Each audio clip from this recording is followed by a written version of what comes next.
Spoštovani in dragi verni in vsi ljudje, ki vas zanima resnica in jo iščete, smo v oddaji Drugi Vatikanski koncil in Nove Binkošti z doktorjem Ivanom Pojavnikom, ko resnično detaljno ugotavljamo temelje Drugega Vatikanskega koncila in njegovega učenja, in smo sedaj pri Piju XII.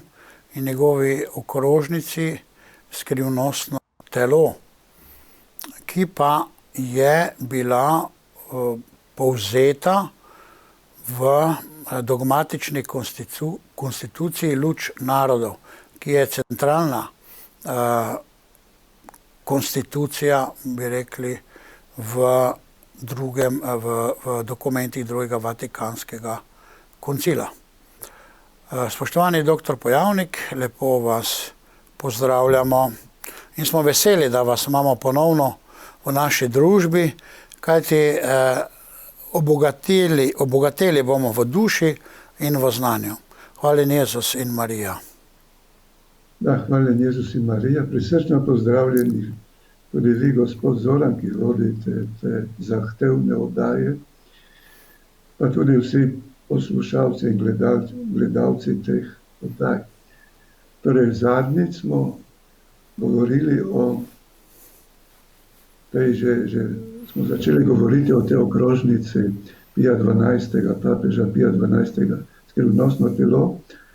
Torej, omenil sem, da po Tridentinskem koncilu, ki je bil v 16. stoletju, torej je nastal potem v teologiji ta traktat o cerkvi ali ekleziologija.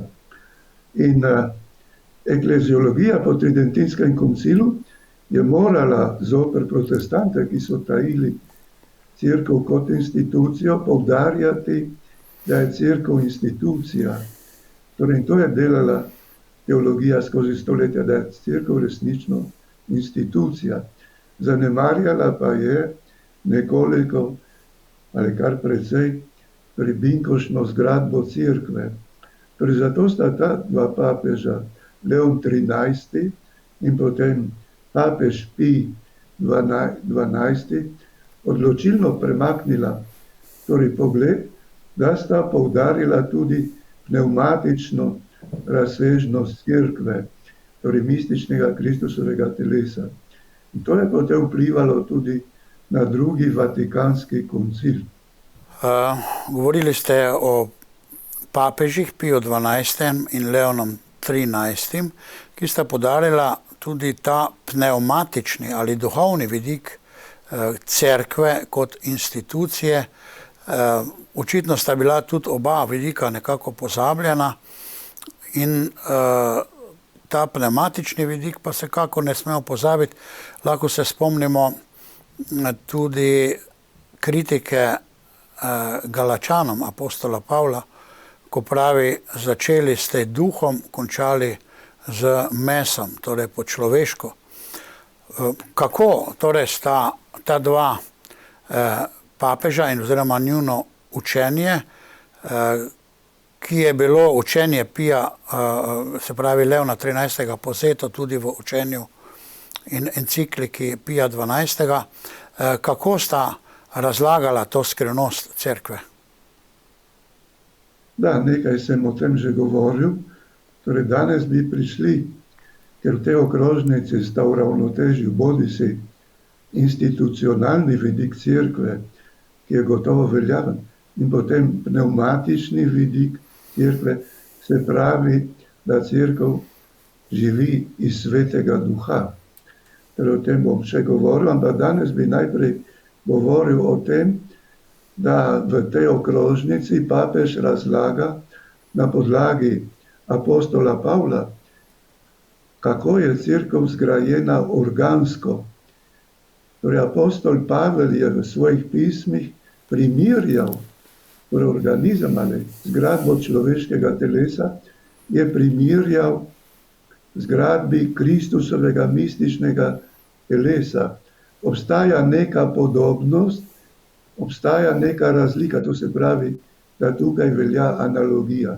Podobnost in potem tudi razlika. In kakor imamo v telesu, piše apostol Pavel, imamo mnogo udov, tako tudi v cerkvi, torej imamo mnogo udov, imamo mnogo organov. Torej cerkev je hierarhično zgrajena, organsko zgrajena. Torej ne obstaja seveda samo hierarhija, ampak in tudi ne samo karizmatiki, piše ta papež Pij XII, ampak imamo različne stanove. Torej o teh različnih stanovih, o katerih potem razpravlja na veliko bolj široko Drugi vatikanski koncil, so pisali že cerkveni očetje, ki pravijo, da imamo v cerkvi torej stan klera, imamo klerike, torej imamo škofe. Torej seveda škofje kot nasledniki apostolov imajo vodilno vlogo v cerkvi, ker oni imajo v polnosti, torej vršijo v polnosti Kristusovo trojno službo, se pravi učiteljsko službo, potem duhovniško ali posvečevalno in potem pastirsko ali vodilno službo. Potem pravijo cerkveni očetje, da imamo v cerkvi tudi že ljudi, ki živijo iz 3 evangelskih svetov, se pravi, in to so redovniki in redovnice, ki so se že razvili, so bili že navzoči, tudi že v prvih stoletjih. Potem imamo krščanske laike, imamo tudi matere in očete, torej krščanske može in krščanske žene. In papež Pij XII potem piše v tej okrožnici, da vsi ti člani teh stanov, ki so v tem Kristusovem mističnem telesu, se morajo truditi za svetost in sicer s hojo za Kristusom. To je ta zgradba človeškega telesa kot glave, udov in potem, da se morajo ti različni organi in funkcije, ki so v cerkvi, truditi za svetost.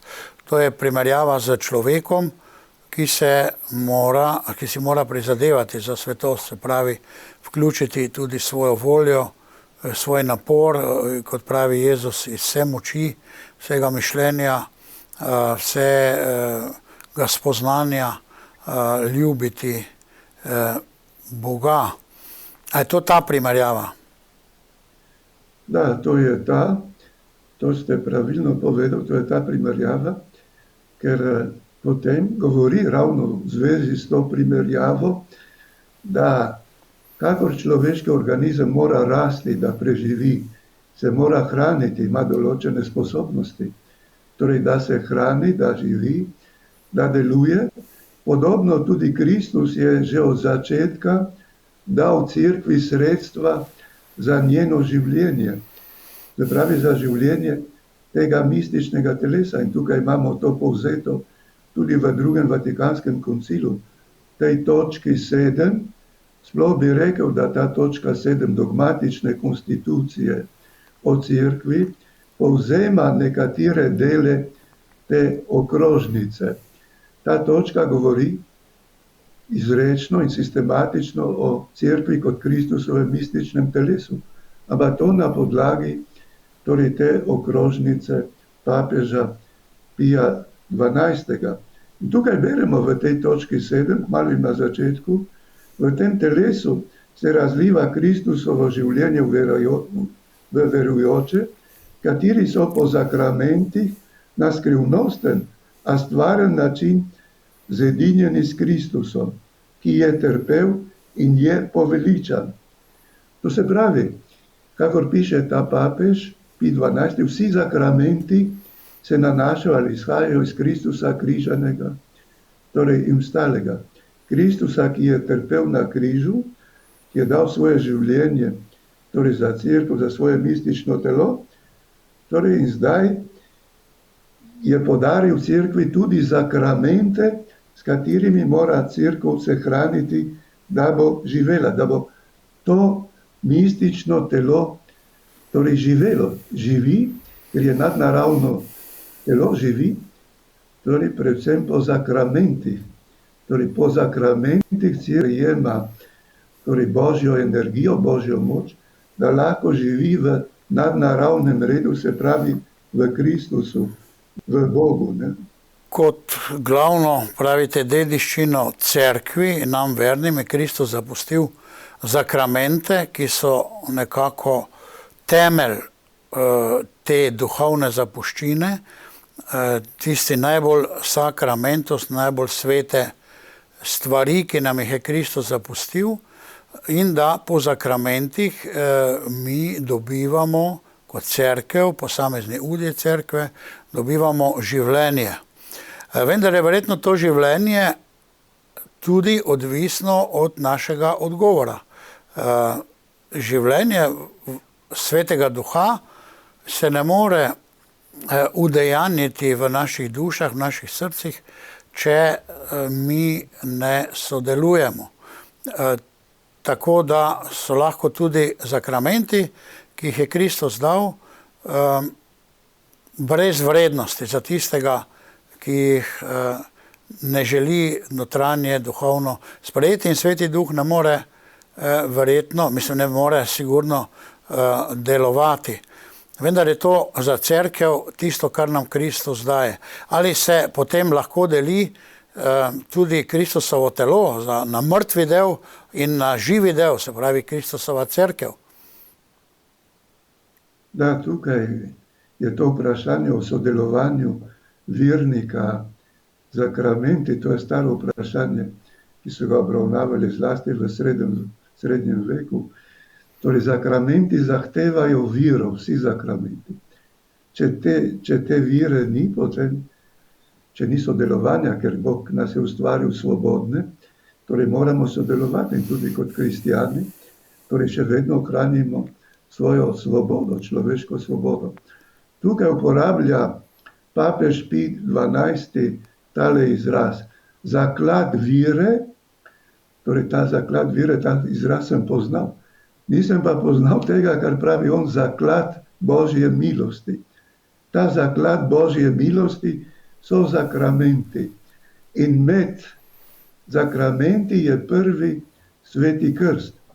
Torej sveti krst, ki izbriše izvirni greh, torej in človeka dvigne, to se pravi, to je pisal že apostol Pavel, da tisti, ki je krščen, obleče Kristusa in tukaj v krščencu deluje torej Kristusova skrivnost, Kristusovo križanje, njegov pokop in njegovo vstajenje. Se pravi, krščeni človek je dvignjen iz groba, ker je bil duhovno mrtev, po rojstvu je vsak dedič Adamovega greha, je duhovno mrtev, torej je bil dvignjen iz groba podzemlja, torej in v tem čudežu krsta obleče Kristusa. Kaj pomeni to? Obleče Kristusa. Torej ta izraz je uporabljal apostol Pavel. To pomeni, da je notranje spremenjen in upodobljen po Kristusu, torej križanem in vstalem, v moči Svetega Duha. Postane deležen Božje narave, torej to je velikanska skrivnost. Bog mu vlije nadnaravne kreposti, torej nadnaravne kreposti in postane deležen Božjega življenja, je dvignjen v nadnaravni red in v Božjo sfero, ker zakramenti nas dvigajo v Božjo sfero. Torej, tukaj gre za čudežno Božje delovanje, oziroma kakor je rekel papež Leon Veliki v 5. stoletju, Kristus, ki je delal čudeže, sedaj dela čudeže v zakramentih, nadaljuje s čudežnim delovanjem v zakramentih in to je res. Torej, prvi in temeljni zakrament je sveti krst, s katerim torej postanemo deležni Kristusa, njegovega življenja in vstopimo v božstvo oziroma v kraljevstvo Svete Trojice in hkrati krst je vrata, s katerim stopimo v cerkev, se vcepimo, postanemo člani cerkve, postanemo člani Kristusovega mističnega telesa, torej zato je sveti krst prvi in osnovni zakrament.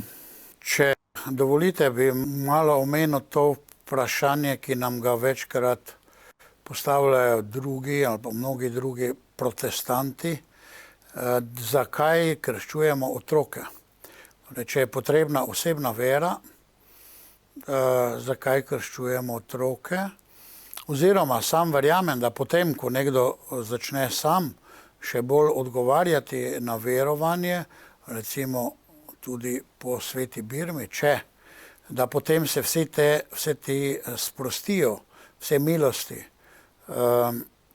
Ampak meni osebno samemu ni to popolnoma jasno, ampak če nam vi mogoče lahko pomagate z vašo razlago.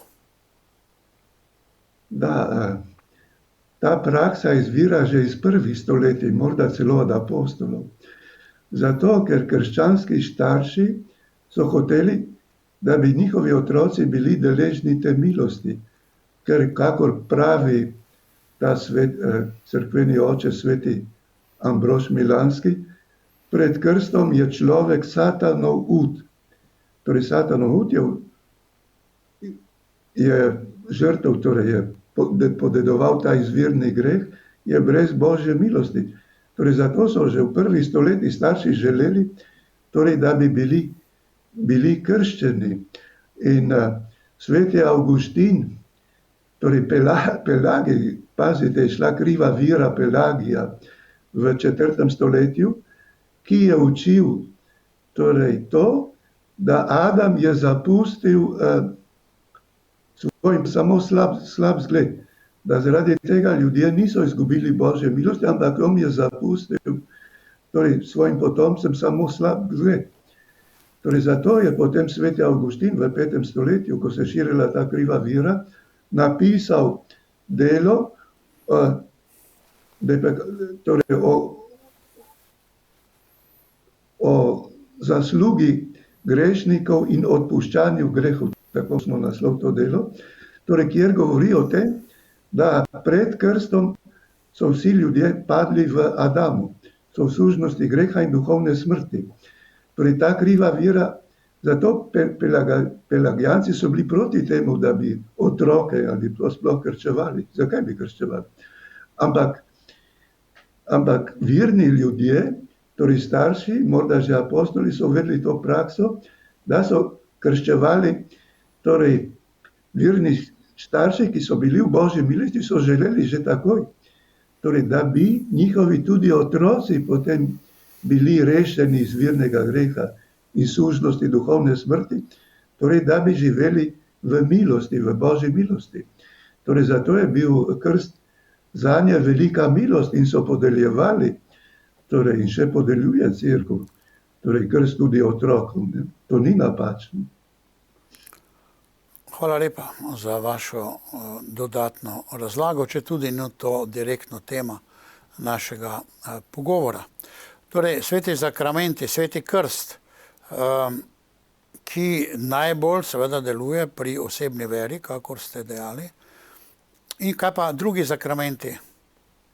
Potem imamo, torej piše v tej okrožnici, kar je drugi Vatikanski koncil povzel nekako v 11. točki te dogmatične konstitucije. Če berete to 11. točko, vidite, da se ravna točno po Piju 12., po tej okrožnici Pija 12. Torej, potem je zakrament Birme, ki utrdi to milost, torej svetega krsta, torej za duhovni boj, kajti duhovni boj bo trajal celotno življenje. Torej, tak je bil kršten, bo vstopil v ta duhovni boj in sveti duh ga utrdi pri Birmi, zato, torej, da bi potem zmagoval v tem duhovnem boju. Je to poseben zakrament, ki ga je Kristus ustanovil. Potem imamo zakrament pokore. Torej, kdor pade v greh in zlasti kdor pade v težki ali smrtni greh, s tem izgubi Božje življenje, pade nazaj v sužnost duhovne smrti, torej in hudobca. Torej, ta zakrament, ki ga je Kristus postavil po svojem vstajenju, torej zakrament sprave, zakrament Božjega usmiljenja, ko je dihnil vanje svetega duha in rekel, katerim grehe odpustite, so jim odpuščeni, katerim grehe zadržite, so jim zadržani. Torej, ta zakrament je veliki zakrament Božjega usmiljenja, ki deluje čudežno. Torej, nekdo je stopil v spovednico duhovno mrtev, toda komu duhovnik da odvezo, Kristus deluje, ker Kristus deluje. Glavni delivec sakramentov je Kristus. Duhovnik je samo orodje. Komu duhovnik da odvezo, Kristus izvrši čudež, ki je podoben kakor pri krstu. Torej, da dvigne tega, ki je padel nazaj v grob smrti, duhovne smrti, da ga dvigne nazaj, torej v svoje srce, torej in kraljestvo trojedinega Boga. Torej, zato je ta sakrament zelo pomemben za življenje cerkve, ker dejansko kristjani padamo tudi v smrtne grehe. Ne? Potem piše o sakramentu svete Evharistije. Torej, da je hrana, ki nas krepi na tem zemeljskem potovanju, ko potujemo skozi puščavo tega sveta. Torej, ta sakrament je mana, ki pada iz nebes, je čudežni sakrament. Ne? Torej, Kristus, ki ponavzočuje svojo skrivnost odrešenja na sakramentalen način, se pravi skrivnost križa in svojega vstajenja. Potem imamo sveto maziljenje. Sveto maziljenje, recimo kristjan, ki je padel v nezavest ali je bil, recimo ga zadela kap in je v bolnici, ni pri zavesti ali in bo lahko tudi umrl. Ampak če je on imel namen, torej se spraviti z Bogom, da je to želel, pa trenutno ni tega naredil, mu ta sakrament odpusti vse grehe. Ker Bog gleda torej na to, torej da je imel ta namen, in poleg tega, če je Božja volja, mu tudi pomaga, da ozdravi. Ne, se tudi to dogaja. Zamenjuje tudi sakrament bolniškega maziljenja. Ne. Torej, to so ti sakramenti, ki se nanašajo na osebno življenje kristjanov. Potem imamo dva sakramenta, torej, ki papež pravi, da sta nekako v zvezi z družbenim življenjem cerkve, in sicer sakrament svetega zakona, ki prejmejo posebno milost, torej da bodo lahko živeli zakon tako, kakor ga je Kristus ustanovil, in potem, da bodo imeli tudi otroke, in zato jih bodo dali tudi krstiti, da jih bodo potem krščansko vzgajali. Kaj ti pravi, zelo nevarno za cerkev je to, če krščanski starši ne vzgajajo otrok v krščanski veri. Torej, to vidimo danes, da je res, da je zelo nevarno, če krščanski starši ne prenašajo tega zaklada vere svojim otrokom. Torej, to je zdaj težek problem, ker gre za pretrganje svetega izročila, apostolskega izročila.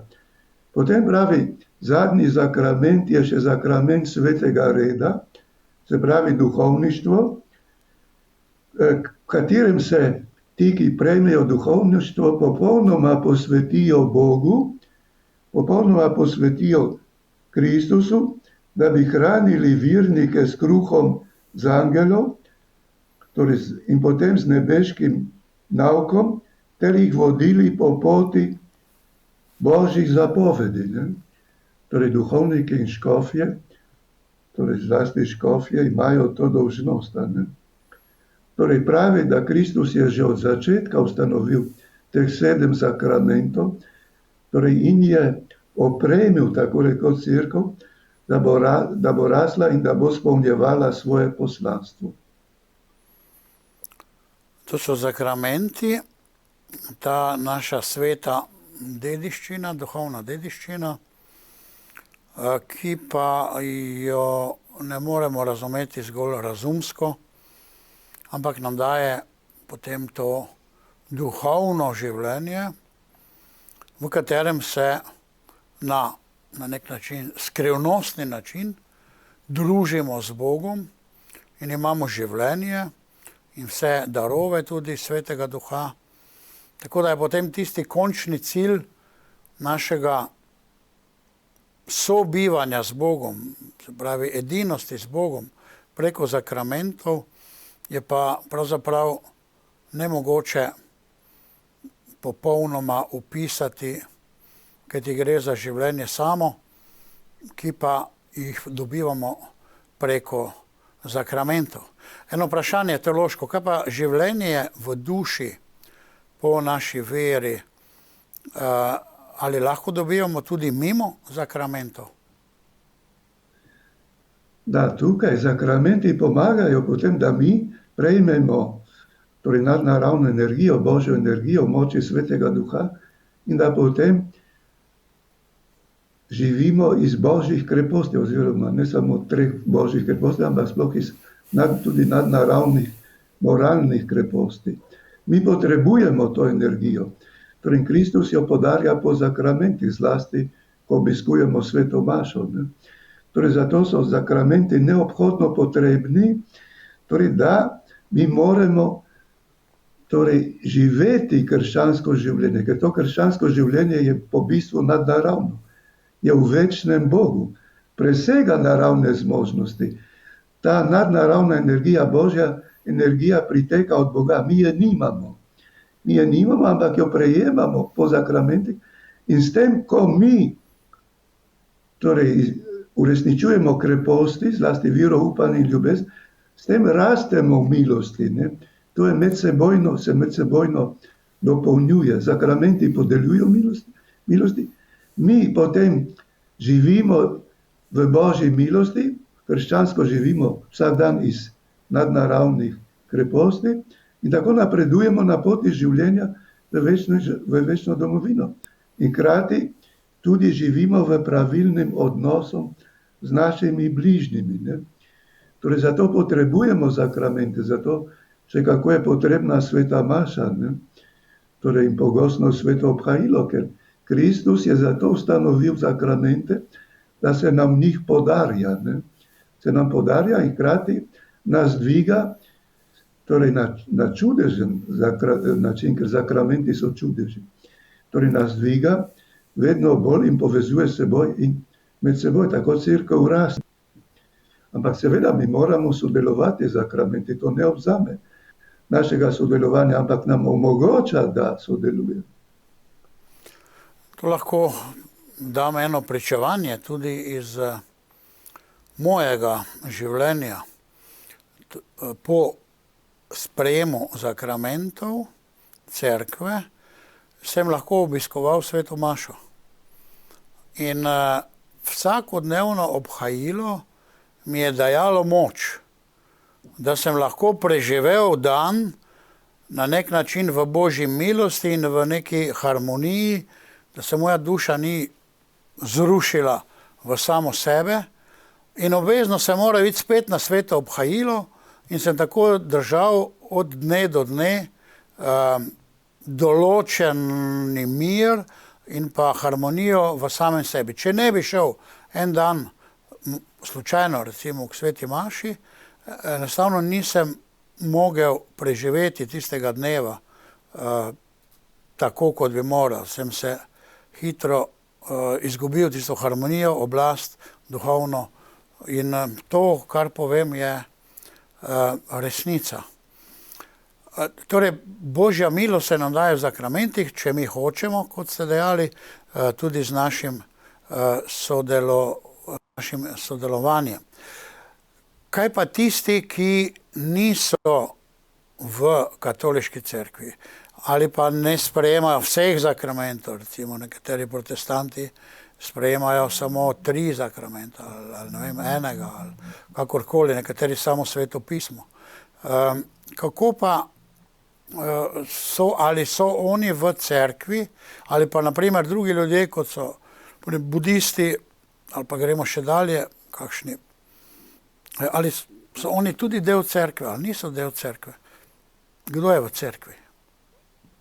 Da, tukaj pridemo do vprašanja, kdo spada v cerkev. In tukaj imamo Pija XII, kar potem tudi drugi Vatikanski koncil v tej 7. točki, 2. paragraf, da v enem duhu smo namreč bili krščeni v eno telo. To je zapisal apostol Pavel v pismu Korinščanom. To se pravi, tisti, ki so krščeni ali smo bili krščeni, smo potopljeni v eno telo. Torej, sveti krst je osnova in temelj za vse kristjane. In piše apostol Pavel v pismu Efežanom, 4. poglavje. En krst, en Gospod, ena vira, en Bog. Zato je tudi potem iz tega sledi, da je eno samo Kristusovo mistično telo. Se pravi, da je ena sama Kristusova cerkev. Nažalost se je ta ena vira v teku zgodovine, kot vemo, drobila zaradi zablod in so nastale različne krščanske veroizpovedi. Torej, govorimo o ločenih krščanskih skupnosti ali cerkvah, recimo vzhodna cerkev. Torej, ločenih krščan. Vzemimo enega protestanta, on je krščan. Krst je veljaven. Je veljaven, ker kristjani verujejo, oziroma ti protestanti verujejo v Kristusa, torej presveto trojico. Nekateri tajijo, seveda. Ampak tisti, ki verujejo, ta je veljavno krščen. Ta otrok, ki je bil krščen, je veljavno krščen. Ampak on je krščen v viri te veroizpovedi, teh protestantov, ki so ga krstili. To se pravi, on duhovno ne postane član katoliške cerkve, ne postane. Postane član tiste skupnosti, tiste veroizpovedi, ker on je bil krščen po viri tiste veroizpovedi. Torej, zato nažalost se nastale, ena vira se je drobila v zgodovini, ampak vira je ena sama. Zato je en Gospod, torej en krst, kakor piše apostol Pavel. Ampak zaradi človeške krivde so nastale torej zablode in potem drobitve torej teh skupnosti. Torej te skupnosti, ki so se oddaljile od katoliške cerkve, torej so koncentrični krogi. Koncentrični, kolikor bolj se oddaljuje od središča, toliko več je zablod, ampak samo v katoliški cerkvi je polnost zaklada vire in polnost zaklada Božje milosti, to se pravi zakramentov. Torej zato ti, ki so odšli iz katoliške cerkve, so sami na škodi, ker nimajo več tega polnega zaklada. Torej zato so tudi večje težave, in vidimo potem izgubo vire v zadnjih stoletjih pri protestantih celo. Izguba vire v Kristusovo božanstvo, torej je naraščala, o tem je pisal tudi Pij XII. Nažalost je bil ta proces v teku zgodovine. Najbližje so nam bratje pravoslavni, s katerim mi nas loči seveda nekaj disciplinskih zadev, pa tudi teoloških. Oni najbolj podarijo ta filioque in pa seveda prvenstvo papeža, imajo avtokefalne cerkve, ampak vidimo, da imajo še večje probleme, kot imamo mi v recimo odgovoru ljudstva na vero. Imajo medsebojne spore, pa tudi manj vernikov, manj organiziranega verovanja, naprimer kot so verouk in tako naprej, to šele zdaj zopet po neke vrste renesance v nekaterih njihovih državah se ponovno uvaja. Oni so nam najbližje in potem so pa drugi vedno bolj in bolj stran. Torej, kako pa je s tem pojmom, ki so nam ga na teologiji, torej v študiju teologije, tudi večkrat poudarili, da imamo ožen pojem cerkve, Kristusov in širši pojem. Da v tem širšem pojmu cerkve so potem vse te drugi kristjani, recimo, če preprosto rečemo, ki verjamejo tudi v Sveto Trojico, v to skrivnost našega verovanja in Boga. Torej, ali so oni tudi del cerkve, ali je to širši pojem cerkve, ali ožji pojem cerkve? Kako je s tem pojmom, širši in ožji pojem cerkve?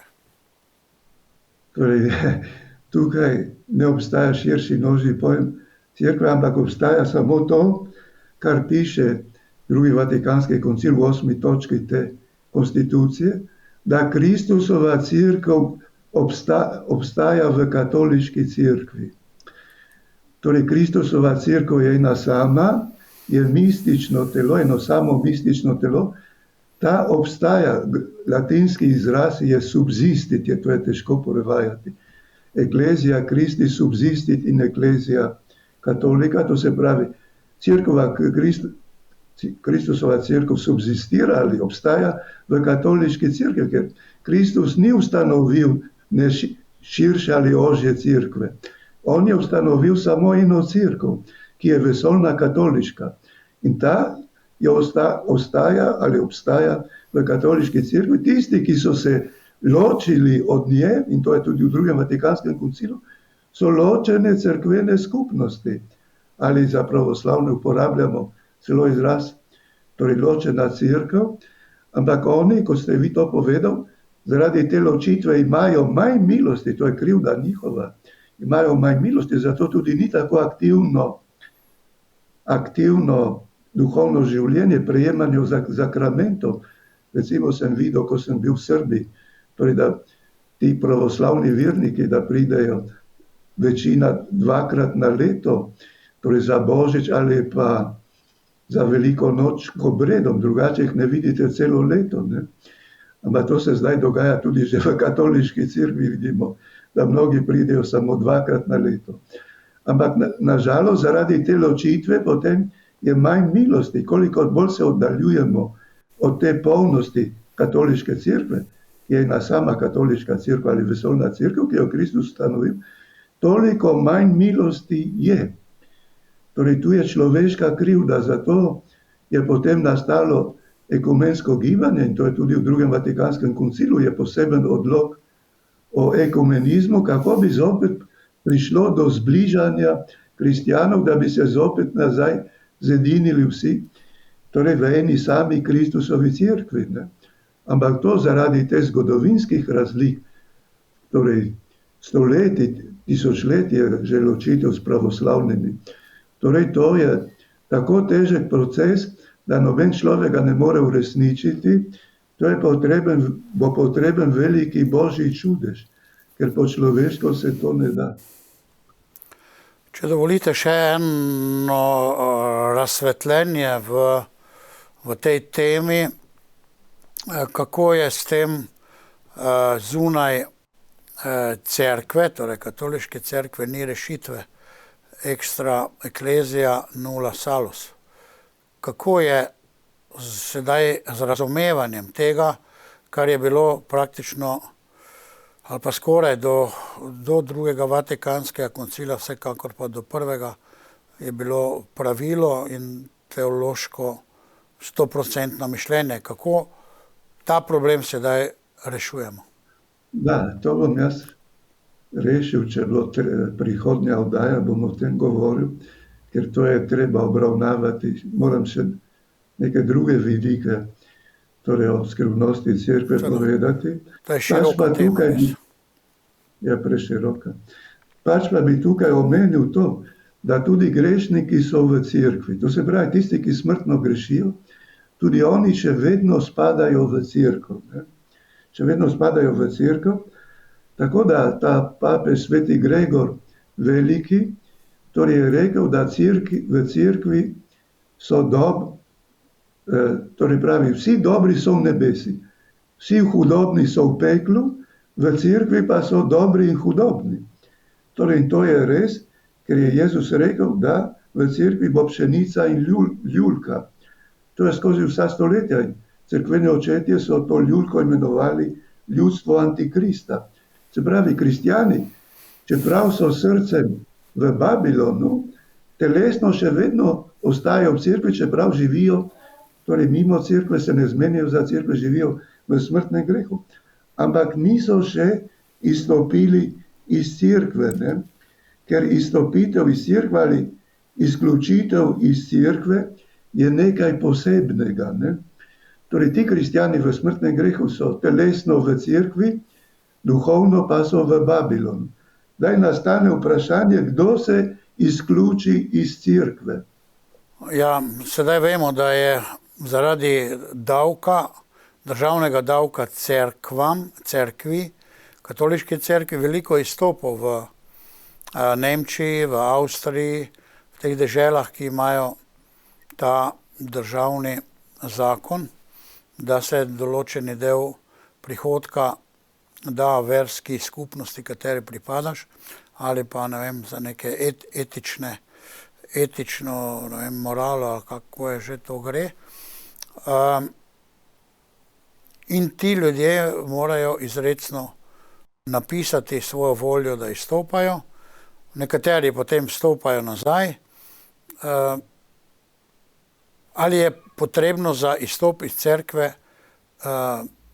točno povedati in napisati in podpisati svojo voljo? Torej, tukaj imamo 4 stvari, zaradi katerih se nekdo izključi iz cerkve, in sicer razkol, torej tisti, ki je začetnik razkola, kakor že rekel sveti Irenej v 2. stoletju in kar navaja tudi papež Pij XII v tej okrožnici.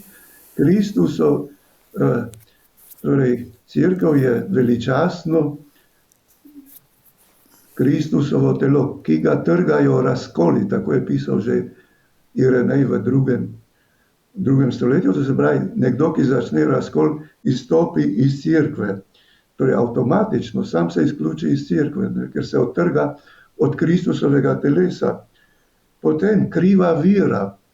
Torej, nekdo, ki začne učiti krivo viro ali sprejme krivo viro, torej to sam po sebi se izključi iz cerkve, ker uniči torej pravo viro in s tem tudi odrešenje.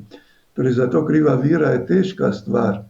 Težka stvar in Pavel VI je večkrat po 2. Vatikanskem koncilu v svojih katekezah torej nastopal zoper krive vire, ki so se širile po mnogih torej teoloških šolah.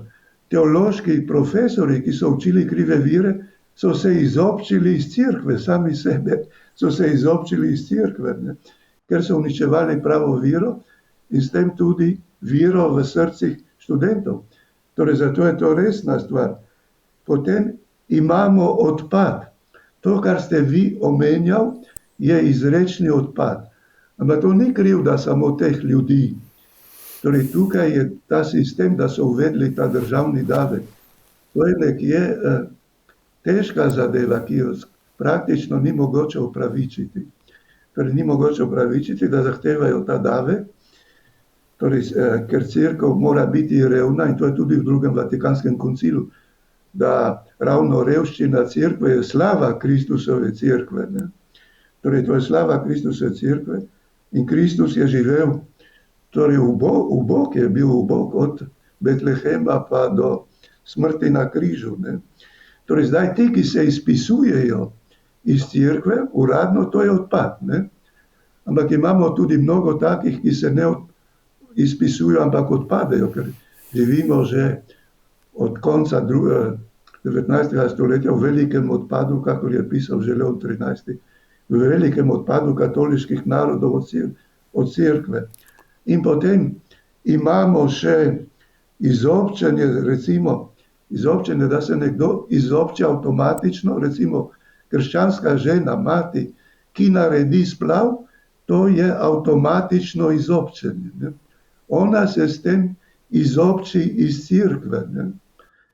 Torej, to je tudi težak problem, ker vemo, da je veliko splavov, torej tudi v Sloveniji, pa ne samo v Sloveniji, po vsem svetu.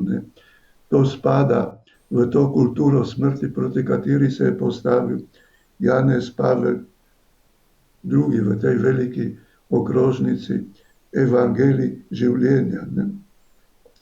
Torej, iz tega izhaja to, da cerkev je sveta, vendar vedno potrebna prečiščevanja, kakor piše 2. Vatikanski koncil v tej 8. točki te konstitucije. Cerkev je sveta, ker vedno imamo ljudi, ki sveto živijo.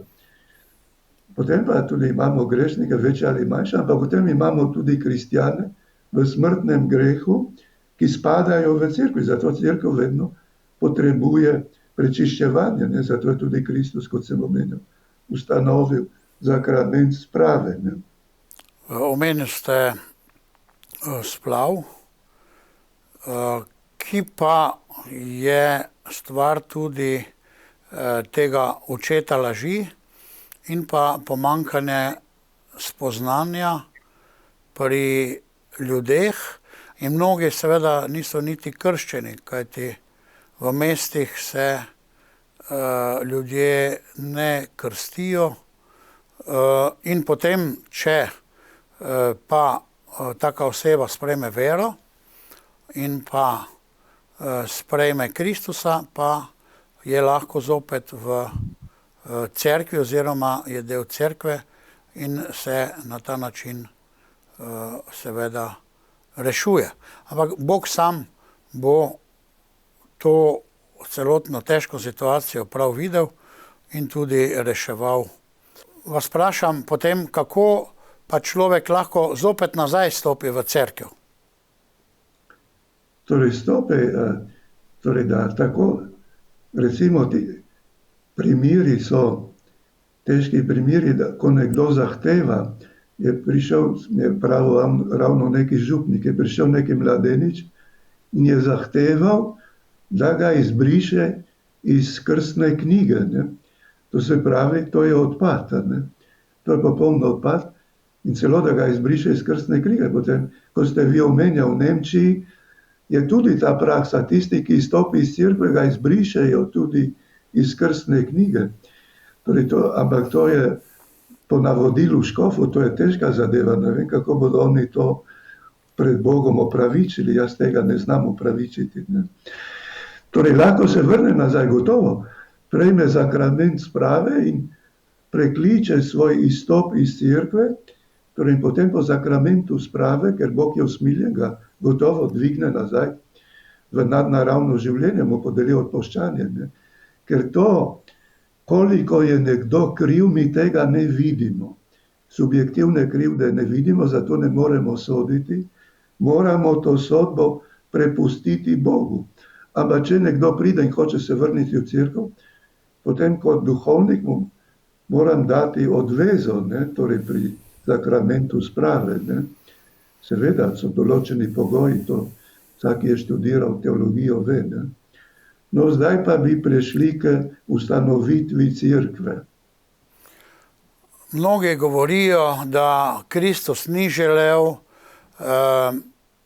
organizacije, da ni želel neke svetne organiziranosti, ni želel materialnih dobrin v cerkvi, ampak je hotel samo duhovno cerkev, ki je nedvomno, bi rekel, v duhu je temelj cerkve, ampak oni pravijo, jaz samo duhovno cerkev hotel, torej Kristus da cerkev, ne, jaz se sam pogovorim z Bogom.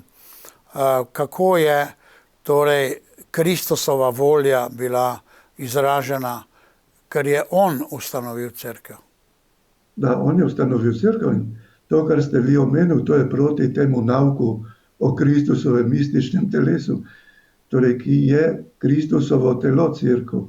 Nevidna in vidna, ker to gre skupaj. Nevidna in vidna cerkev nista ločeni, ampak sta povezani. Torej, Kristus je hotel ustanoviti cerkev in to uči tudi drugi Vatikanski koncil. In potem, torej že pred drugim Vatikanskim koncilom, papež Pij XII v tej okrožnici, in sicer je hotel ustanoviti cerkev tako, da je začel oznanjevati evangelij Božjega kraljestva. Ne. On je najprej začel oznanjevati ta evangelij, spreobrnite se, spokorite se, delajte pokoro, kajti Božje kraljestvo se je približalo. To je bilo v nekem smislu nadaljevanje tega klica k spreobrnenju pokori, ki ga je začel ta sveti Janez Krstnik ob Jordanu, ne, s krstom pokore. Zato pravi Pij XII, Kristus je začel z ustanovitvijo cerkve prav s tem oznanjevanjem evangelija. Potem je izbral 12 apostolov in postavil apostola Petra na čelu tem apostolom, In to zato, da bi kasneje torej nastala cerkev. Ne? Potem prav zaradi te ustanovitve je predvsem apostolom razodeval skrivnosti Božjega kraljestva. To najdemo v Evangeliju, ko je posebej njim razlagal pomen prilik. Potem je apostole pripravljal na vrhunec svojega življenja, ki je bil v Jeruzalemu, se pravi na velikonočno skrivnost svojega križa in vstajenja. To je bila največja preizkušnja za apostole in vemo iz Evangelije, da kljub tej veliki pripravi Kristusa je bil polom, velik polom, ker na veliki petek so se vsi apostoli, razen apostola Janeza, razbežali. Apostol Juda je celo prodal Kristusa za 30 srebrnikov. Glejte, veliki polom, kljub vsej pripravi, ki jo je imel Kristus. Potem pri zadnji večerji je ustanovil zakrament svete Evharistije, ki je, kot je rekel ta papež Pij XII, največji čudež Kristusove neskončne ljubezni. Torej, s tem bi jaz tudi končal danes. Hvaljen Jezus in Marija. Hvala lepa vam za vaše prispevke, ki so izredno bogati. Želimo vam veliko zdravja in hvala vam še enkrat, da lahko nadaljujemo to poučevanje o cerkvi in o drugem Vatikanskem koncilu. Hvala Jezus in Marija. Spoštovani, ki ste sedaj pred ekrani, hvala vam, da ste bili z nami, z doktorjem Ivanom Pojavnikom, bivšim oziroma upokojenim profesorjem cerkvenih očetov, patrologije, o vprašanju drugega Vatikanskega koncila, kontinuitete učenja drugega Vatikanskega koncila z učenjem od cerkvenih očetov preko koncilov do pomembnih papežev po prvem Vatikanskem koncilu in pa na nek način o veroučni uri, da se učimo o sami veri in o sami cerkvi, kar je ekleziologija oziroma nauk o cerkvi. Upam, da vam je razsvetlilo mnogo vprašanj, ki se nam postavljajo glede cerkve in da vam je bila ta oddaja v korist. Vse dobro in ostanimo Božji. Lep pozdrav.